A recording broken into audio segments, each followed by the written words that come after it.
بیوی کی محبت۔ بیوی کو دفن کرتے ہوئے چپکے سے اپنا موبائل قبر میں رکھ دیا۔ رات کو بیوی کی یاد آئی تو موبائل پر کال کی، مگر اگلے ہی لمحے پاؤں تلے زمین نکل گئی، کیونکہ میری شادی کو ابھی 3 مہینے ہی ہوئے تھے کہ مجھے اپنی بیوی کے مرنے کی اندوہناک خبر ملی۔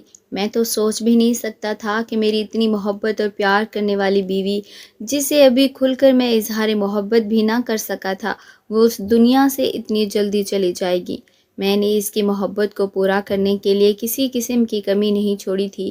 جیسا وہ چاہتی تھی میں نے ویسا ہی کیا، پر زندگی نے اتنا بڑا ستم مجھ پر کر دیا کہ میری بیوی بھری جوانی میں مجھے چھوڑ کر چلی گئی۔ لیکن بیوی کے مرنے کے بعد ہی اصل کہانی شروع ہوئی، جس نے مجھے نہ صرف جھنجھوڑ کر رکھ دیا بلکہ بہت سارے رشتوں کی پہچان کروا دی تھی۔ جیسے ہی میری بیوی کے مرنے کی خبر پھیلی تو بیوی کے میکے والے ہمارے گھر آ گئے۔ اس کی ماں مجھے لعن طعن کرنے لگی، کہنے لگی کہ تو نے ہماری بیٹی کو مارا ہے۔ وہ شادی کرتے ہوئے تو بہت خوش تھی، اس نے ہم سے کہا تھا کہ اب اس گھر سے اس کا جنازہ ہی نکلے گا، پر تو نے سچ میں اس کا جنازہ وہیں نکال دیا گیا۔ تجھے ذرا بھی شرم نہیں آئی؟ تو نے ہماری بیٹی پر بہت ظلم کیے ہوں گے۔ وہ بیچاری بولی نہیں، اس لیے گھٹ گھٹ کر مر گئی۔ اب میں انہیں کیا سمجھاتا کہ میں تو اپنی بیوی سے بھی ابھی تک کوئی تعلق قائم نہیں کر سکا تھا، تو میں اس پر کیا ظلم کرتا؟ ابھی تو ہم دونوں کا رشتہ بہت ہی زیادہ تکلف والا تھا، میں چاہ کر بھی اس کے قریب نہیں ہو سکا تھا۔ وہ اس قدر شرماتی لچاتی کہ میں اسے بات کرتا تو وہ منہ دوسری طرف پھیر لیتی۔ خیر، اسے سارے چوہے بلی کے کھیل میں 3 مہینے گزر گئے، مجھے پتہ ہی نہ چلا تھا، پر اب تو اصل آفت میرے سر پر پڑی تھی۔ میری ساس مجھے کہہ رہی تھی کہ میری بیٹی کے ایک ایک گناہ کا حساب تمہیں دینا پڑے گا، تم نے میری بیٹی پر ظلم کیا ہے۔ اس کے علاوہ ایک اور بڑا واقعہ ہو گیا جس نے مجھے بہت زیادہ پریشان کیا۔ بیوی کے میکے والے کہہ رہے تھے کہ ہم میت کو اپنے گھر لے کر جائیں گے اور اپنے آبائی قبرستان میں دفن کریں گے، جبکہ میرے گھر والے کہہ رہے تھے چونکہ اب وہ ہماری ذمہ داری تھی اس لیے اسے دفنایا بھی یہیں پر جائے گا۔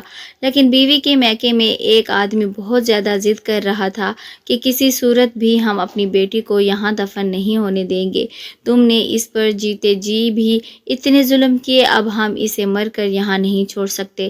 خیر، کچھ نہ کچھ کر کے ان لوگوں نے میت کو یہاں سے نکال لیا اور یہ لوگ اسے اپنے گھر لے گئے۔ میں بہت زیادہ پریشان تھا، لیکن اب میری بیوی تھی، وہ چاہے دفن جہاں بھی ہوتی، میری اس سے کے ساتھ نسبت ختم تو ہونے سے ہی رہی، سو میں بھی ان کے ساتھ ہی چلا گیا۔ میں اپنی بیوی کو دفن کرتے وقت بہت پریشان تھا۔ میں نے جب اسے لحد میں اتارا تو میرا روح رواں کانپ رہا تھا، مجھے اپنی موت یاد آ رہی تھی۔ دل چاہا بیوی کے ساتھ میں بھی اس دنیا سے چلا جاؤں، لیکن میں ایسا نہیں کر سکتا تھا۔ تبھی مجھے پیچھے سے کسی نے دھکا دیا، میں نے پیچھے مڑ کر دیکھا تو وہی آدمی کھڑا تھا جس نے میری بیوی کا جنازہ یہاں لانے پر بہت زیادہ ضد کی تھی، زور دیا تھا۔ کہنے لگا، ارے بھائی، اب کیا تم بھی قبر میں لیٹ جاؤ گے؟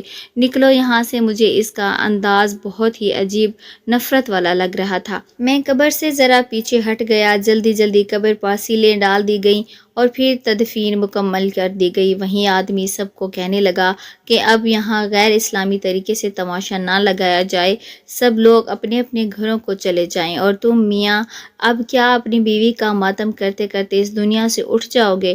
جاؤ اپنے گھر جاؤ، اپنے گھر والوں کو، اپنی ماں کو وقت دو۔ میں اس کی کڑوی کسیلی باتیں سن کر بہت پریشان تھا، لیکن کیا کرتا، یہ موقع ہی ایسا تھا کہ میں زیادہ بول بھی نہیں سکتا تھا۔ میں چپ چاپ میں اپنے گھر آ گیا۔ گھر آ کر میرا دل بری طرح رو رہا تھا۔ تبھی میں کسی دوست کو فون کرنے لگا۔ میں نے جیب میں ہاتھ ڈالا تو دیکھا میرا موبائل ہی جیب میں نہیں تھا۔ یہ دیکھ کر میرے قدموں تلے سے زمین نکل گئی۔ میں بہت پریشان ہوا، سوچا کہ شاید موبائل میں کہیں راستے میں پھینک آیا ہوں، پر پھر مجھے یاد آیا کہ قبرستان سے آتے ہوئے میری جیب ذرا ہلکی تھی۔ میں اس وقت اتنا فرق محسوس نہیں کر سکا، لیکن بات دراصل یہی تھی کہ میں اپنا موبائل قبرستان ہی کہیں بھول آیا تھا۔ میں فوراً گھر سے نکلا تھا۔ اب موبائل فون کے بغیر تو زندگی نہیں گزاری جا سکتی، یہ بات تو آپ لوگ بھی اچھی طرح سے جانتے ہوں گے۔ میں گھر سے نکلا تو فوراً اس قبرستان میں پہنچا جہاں پر میری بیوی کی تدفین ہوئی تھی۔ وہاں پہنچتے ہی میری نظر پورے قبرستان پر پڑی تو کہیں اپنا فون نظر نہیں نہیں آیا۔ میں ادھر ادھر دیکھنے لگا، تبھی ایک بوڑھا آدمی میری طرف آیا۔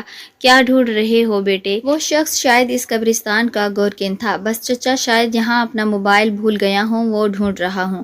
موبائل؟ کہیں تم اپنا موبائل قبر میں تو نہیں گرا کر گئے؟ چچا نے بڑی حیرانی سے پوچھا تھا۔ ہاں، یہ بھی ہو سکتا ہے۔ اصل میں جب میں قبر میں دیکھ رہا تھا تو مجھے کسی نے قبر سے ہٹانے کے لیے قمیض سے پکڑ کر کھینچا تھا۔ لگتا ہے کہ میرا موبائل نیچے ہی گر گیا ہے۔ یہ بات سن کر میں لرز کر رہ گیا۔ تو کیا میرا موبائل اس قبر میں گر گیا ہے؟ لگتا ہے کہ اب مجھے قبر کھودنی پڑے گی۔ توبہ کرو میاں، کیسی باتیں کرتے ہو؟ وہ آدمی اپنے کانوں کو ہاتھ لگانے لگا۔ ایک چند ہزار کے موبائل کے لیے تم اللہ کا اتنا بڑا قانون توڑو گے؟ قبر اللہ کی حد ہوتی ہے۔ خبردار، اگر تم نے قبر کھولنے کی کوشش کی، تمہاری بیوی کے سارے میکے والے گھر والے اٹھ کر آ جائیں گے، وہ تمہیں زندہ نہیں چھوڑیں گے۔ تم ایسی بات ہرگز مت کرنا، وہ یہی سوچیں گے کہ تم نے ہی ان کی بیٹی کو مارا ہے۔ میں یہ بات سن کر حیران ہو گیا کہ اس آدمی کو میرے گھر کے مسئلوں کے بارے میں کیسے پتہ تھا۔ یہ ایک گورکن تھا، پھر اس کو یہ بھی پتہ تھا کہ یہ میری بیوی اور اس کے گھر والے مجھ سے ناراض ہیں، اور یہ کہ یہ میری بیوی کے میکے کا قبرستان ہے۔ شہروں میں عموماً ایسی تفصیلات نہیں بتائی جاتی، نہ ہی کوئی دوسرے خاندان کے بارے میں جانتا ہے، پر یہ گورکن عجیب تھا جسے ہر طرح کی معلومات تھی۔ میں بڑا حیران ہوا لیکن چپ تھا۔ اس وقت غم ہی اتنا تھا کہ میں فوراً اپنے گھر لوٹ آیا۔ گھر آ کر میں نے یہ بات اماں کو بتائی۔ اماں کہنے لگی، ارے بیٹا، اس میں پریشان ہونے والی کیا بات ہے؟ تم ایسا کرو کہ دوسرا موبائل لے لو، خواہ مخواہ پریشان ہوتے پھرو گے۔ اب اگر بیوی کی وفات کے بعد تمہارے پاس موبائل بھی نہیں ہوگا تو تمہارا دل اور بھی زیادہ پریشان ہوگا۔ اپنا دھیان بٹانے کی کوشش کرو، میں تمہیں پیسے دے دیتی ہوں، تم جا کر اپنے لیے نیا فون خرید لو۔ میں نے کہا، اماں، اس نمبر پر تو میرے کافی سارے جاننے والے تھے، لیکن چلو آپ کہتی ہو تو میں ایسا ہی کروں گا۔ آپ مجھے پیسے دے دیں، میں آپ کو 1 مہینے بعد لوٹا دوں گا۔ اماں نے مجھے پیسے دے دیے۔ میں جا کر اپنا نیا فون خرید لایا۔ میں نے اپنے پاس ایک سم بھی رکھ لی تھی، لیکن پھر ایک ایسا واقعہ ہوا جس نے مجھے مزید بے چینی میں ڈال دیا۔ رات کے 12 بجے تھے، میرے فون پر سگنل نہیں آ رہے تھے۔ اچانک سے سگنل آئے تو میں نے پہلا نمبر جو ملایا وہ اپنا پرانا نمبر تھا۔ شاید میں سگنل چیک کرنے کے لیے ایسا کر رہا تھا، میری تو وہم و گمان بھی نہیں تھا۔ میرا خیال تھا کہ میرا موبائل قبر میں گر گیا ہے تو وہ ختم ہو گیا ہوگا، بند ہو گیا ہوگا، کیونکہ فون میں چارجنگ بھی زیادہ نہیں تھی۔ لیکن جیسے ہی میں نے فون ملایا، اس پر بیل جانے لگی۔ یہ سن کر میرے رونگٹے کھڑے ہو گئے۔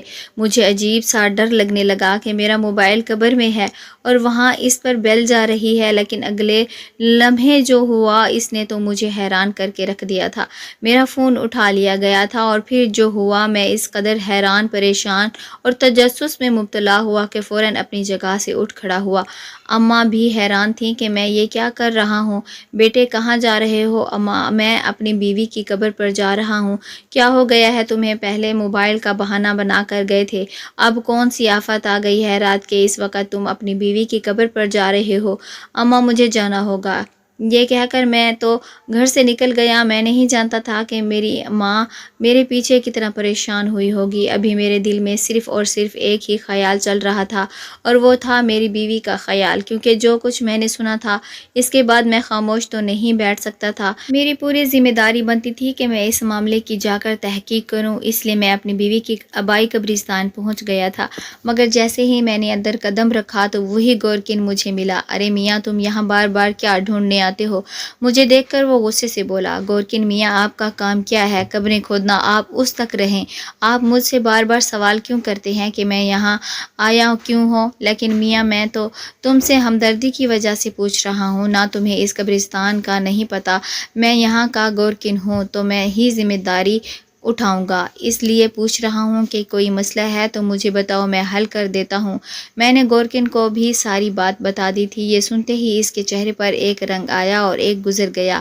اچھا، میں اس معاملے کے بارے میں کچھ نہیں جانتا بیٹا، لیکن ایک بات ضرور کہوں گا کہ اس کا تعلق تمہاری بیوی سے ہے، تمہاری بیوی کی قبر سے نہیں، اور تم اپنی بیوی کے گھر والوں سے جا کر اس بات کا پتہ معلوم کرو، تمہیں خود ہی سمجھ آ جائے گی۔ میں کچھ بولوں گا تو وہ خیانت ہو جائے گی، اس لیے میں خود کو گناہ گار نہیں کرنا چاہتا۔ تم خود جا کر معلوم کرو، عقل مند کے لیے اشارہ ہی کافی ہوتا ہے۔ میں گورکن کی بات سن کر سمجھ گیا تھا کہ وہ مجھے پوری بات نہیں بتانا چاہتا، شاید کہ اس نے میری بیوی کے گھر والوں سے کوئی رقم وصول کی ہوگی یا کوئی اور وجہ ہوگی جس کی وجہ سے وہ پوری بات مجھے نہیں بتانا چاہتا تھا۔ میں اپنی بیوی کے قبرستان سے ہو کر اس کے گھر پہنچ گیا، لیکن میں نے گھر کے دروازے پر دستک نہیں دی بلکہ یوں ہی گھر میں داخل ہو گیا۔ میں نے دیکھا وہ سب لوگ ایک کمرے میں بیٹھے باتیں کر رہے تھے۔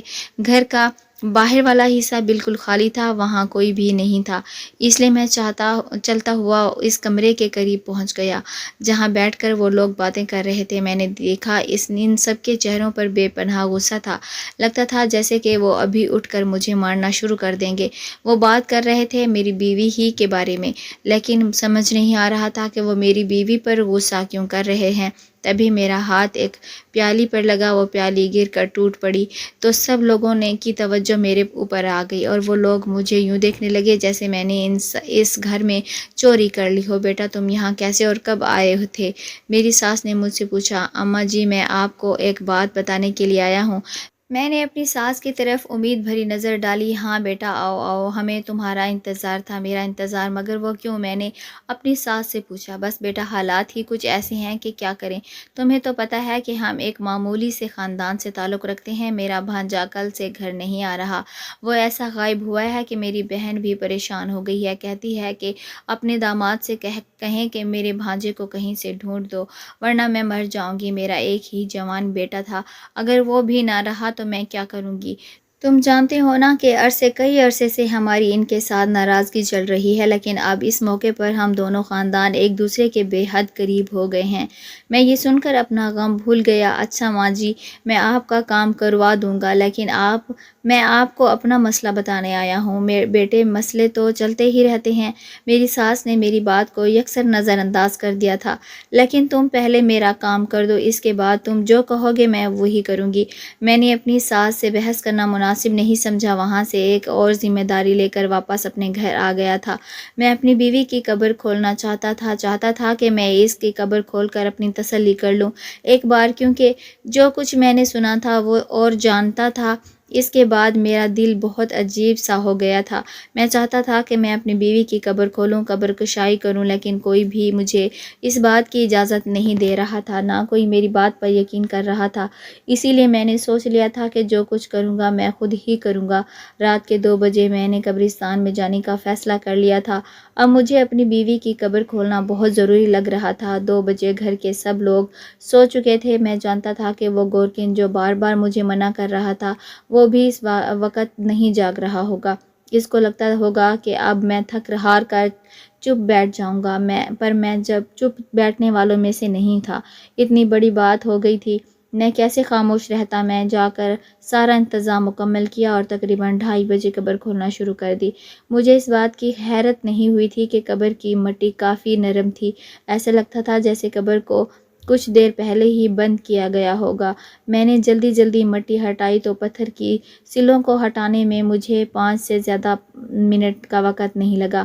میں اس وقت اتنے جوش میں اور ولولے میں تھا کہ میں بڑے سے بڑا پہاڑ بھی اکھاڑ سکتا تھا۔ جب میں نے پتھر کی سیلیں ہٹائیں تو ایک اور حیرت کا جھٹکا مجھے لگا تھا۔ سامنے کا منظر دیکھ کر میرے پسینے چھوٹ گئے تھے، ٹھنڈے پسینے میرے چہرے پر آ رہے تھے اور میں اس قدر پریشان تھا کہ سمجھ نہیں آئی تھی کہ کیا کروں، ہنسوں، روؤں یا پھر اپنی بیوی کا ماتم مناؤں، کیونکہ سامنے قبر خالی تھی۔ قبر میں نہ میری بیوی تھی، نہ اس کا فون تھا اور نہ ہی میرا موبائل فون تھا۔ میں تو اپنا فون ڈھونڈنے آیا تھا، پر ایک نیا قصہ کھل گیا تھا۔ دراصل جب میں نے اپنا فون کان سے لگایا تھا تو کسی نے میری کال اٹھائی تھی۔ اس بات سے مجھے لگا جیسے میرا فون قبر میں نہیں رہا بلکہ میرا فون کوئی چوری کر کے لے گیا ہے۔ لیکن جب میں نے اگلی بات سنی تو وہاں سے میرا اصل تجسس جاگا تھا۔ کچھ دیر ہواؤں کے جھکڑ کی آواز ہوتی ہے، ایسی آواز آتی رہی اور پھر میرے کانوں میں ایک ایسی آواز پڑی کہ میری بیوی سخت عذاب میں ہے اور جب تک اس کے نام کا قرض ادا نہیں کر دیا جاتا تب تک وہ یوں ہی تڑپتی ہی رہے گی۔ شاید میں یہ بات سن کر بے وقوف بھی بن جاتا، لیکن میں یہ سوچنے لگا کہ قبر میں آنے والے فرشتے تو کبھی بھی اردو زبان میں بات نہیں کر سکتے، وہ تو سنا ہے کہ عربی میں بات کرتے ہیں، اور پھر ایسا کیسے ہو سکتا ہے کہ ایک فرشتے کی آواز مجھے فون پر سنائی دے، یہ چیز کوئی ڈرامہ یا پھر جھوٹ لگتی تھی۔ ایسا حقیقت میں ہو ہی نہیں سکتا۔ بہت سارے لوگوں نے قبر میں کیمرہ اور مائک رکھنے کی کوشش کی ہے، پر آج تک کسی فرشتے کی آواز کسی انسان کے کانوں میں نہیں پڑ سکی۔ یہ اللہ کے راز ہیں اور یہ اللہ ہی جانتا ہے۔ ایسا ہو ہی نہیں سکتا تھا کہ کسی قبرستان میں سے فرشتے کی آواز کوئی انسان سن سکے۔ بس تبھی سے مجھے شک پڑ گیا تھا اور میں نے بیوی کی قبر کھودنے کی ٹھان لی تھی۔ پھر جب میں نے قبر کھودی وہاں پر مجھے کچھ بھی نہیں ملا۔ اب میں اپنی بیوی کے گھر والوں کے پاس چلا گیا۔ میں نے کہا کہ آپ کی بیٹی کی قبر میں نے کھودی ہے، پر میری بیوی وہاں نہیں ہے۔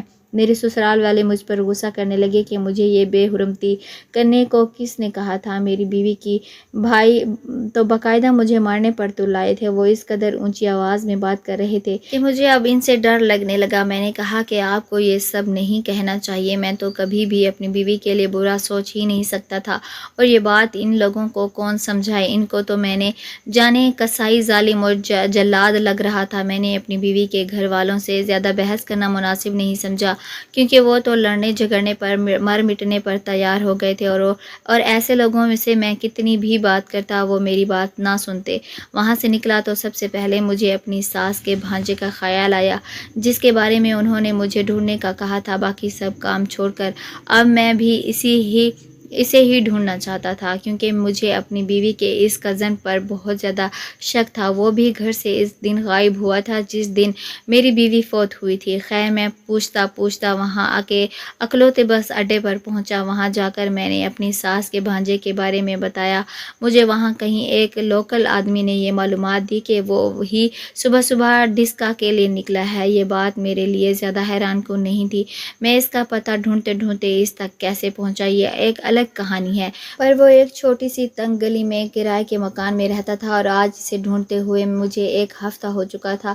ہفتے کے بعد جب میں اس تنگ گلی میں اس کے گھر کے دروازے پر دستک دینے کے لیے گیا تو میرے دل میں تمام سوالوں کے جواب پہلے سے موجود تھے، اور کچھ سوال میرے ذہن میں اٹھ بھی رہے تھے۔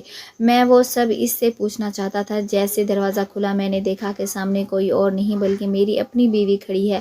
میں تو کسی اور کو ڈھونڈنے آیا تھا، پر مجھے دیکھتے ہی اس کے چہرے کا ایک رنگ آیا اور ایک گزر گیا۔ وہ بڑی مشکل سے اپنی جان بچا کر پیچھے بھاگنے لگی۔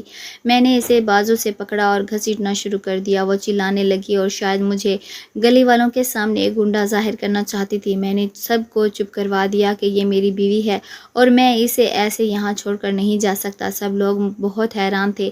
میری بیوی کے چہرے پر بہت پشیمانی تھی۔ میں نے اسے لا کر گاڑی میں پھینکا اور اسے پوچھا کہ تم یہاں پر کیوں ہو؟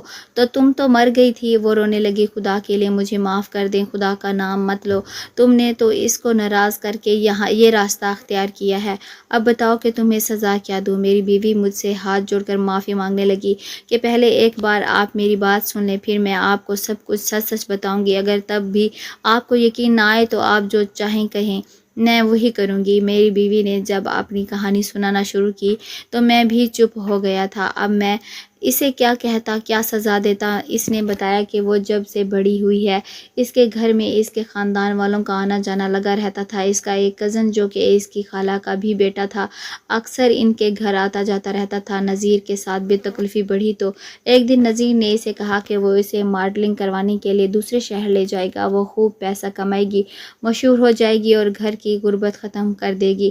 وہ بھی اس کی باتوں میں آ گئی، پھر اس کے ساتھ چل پڑی۔ دوسرے شہر جا کر اس نے اسے اپنی ہوس کا نشانہ بنایا اور ساتھ ہی اس کی تصویریں بھی بنائیں۔ جب میری اتنی ساری تصویریں بن گئیں تو وہ بیچاری مجبور ہو گئی اور اس کی بات ماننے لگی تھی۔ یہ بات اس کی ماں کو پتہ چلی۔ ماں نے اس کی شادی مجھ سے کر دی۔ پھر اس بھانجے نے تو اس کا پیچھا نہیں چھوڑا تھا، سو وہ کبھی اس کے سسرال آتا تو کچھ کرتا۔ ساتھ ہی اس نے سختی سے منع کر رکھا تھا کہ اپنے شوہر کے پاس نہیں جانا۔ ابھی میری بیوی 2 حصوں میں بٹ چکی تھی۔ وہ اس شخص کی بات بھی مانتی اور میرے گھر میں خوشی خوشی رہتی بھی تھی۔ اپنا غم وہ کسی پر ظاہر ہونے نہ دیتی۔ پھر ایک دن اس کے خالہ زاد نے ایک انوکھی فرمائش کر دی کہ تم مرنے کا ناٹک کرو، اس کے بعد میں تمہیں یہاں سے لے کر جاؤں گا، تم میری بیوی بن کر رہو گی۔ اور اس بے وقوف کو اتنا بھی نہیں پتہ تھا کہ ایک شخص کے نکاح میں ہوتے ہوئے دوسرے نکاح نہیں ہو سکتا۔ میری بیوی نے اس کے کہنے کے مطابق ناٹک کیا۔ خدا جانے یہ ناٹک اس نے اتنی کامیابی کے ساتھ کیسے کیا، پر جیسے ہی میری بیوی کے مرنے کا اعلان ہوا تھا، اس کے میکے سب لوگ میرے گھر آ گئے تھے، اور شاید اسے دفنانے میں جلدی کرنے کی بھی یہی وجہ تھی کہ وہ آدمی اس سب کے پیچھے کھڑا تھا۔ اس نے سبھی کو پیسے جو کھلائے ہوں گے، اب میری بیوی کو پیسہ کمانے کا ذریعہ بنا چکا تھا اور اس پر بے انتہا ظلم بھی کیا کرتا۔ میری بیوی اپنے خاندان والوں سے اور سب لوگوں سے نظر ملانے کے قابل بھی نہیں رہی تھی، اس لیے وہ اس کی باتیں مانتی چلی گئی اور دلدل میں پھنستی چلی گئی۔ اب اس کی زندگی جانوروں سے بھی بدتر ہو چکی تھی۔ میں نے اپنی بیوی کی سچائی جان کر اسے دھتکارنے کی بجائے اسے حوصلہ دیا اور کہا کہ تم اس برائی سے لڑنے کے لیے تیار ہو تو میں بھی تمہارے ساتھ کھڑا ہوں، چاہے تمہاری کتنی ہی تصویریں پوری دنیا کیوں نہ دیکھ لے، لیکن اب تم اس کے ہاتھوں پر یرغمال نہیں بننا۔ اب میں اس آدمی کو خود بھی دیکھوں گا اور دیکھوں گا کہ یہ قانون کی گرفت سے کیسے بچ سکتا ہے۔ میں اپنے تعلقات استعمال کر کے اس شخص کو کیفر کردار تک پہنچانے کا ارادہ کر چکا تھا، تبھی میں نے اپنی بیوی کا ساتھ نہیں چھوڑا، کیونکہ جو لوگ اپنی بیوی کو ان لمحات میں اکیلا چھوڑ دیتے ہیں وہ بذات خود مرد کہلانے کے قابل نہیں ہوتے۔ پیارے ناظرین، کہانی پسند آئے تو ویڈیو کو لائک اور ہمارے چینل سچی کہانیاں اردو کو سبسکرائب کرنا نہ بھولیں، تاکہ آپ مزید کہانیاں اور واقعات مل سکیں۔ آپ کے خیالات ہمارے لیے اہم ہیں، تو کمنٹ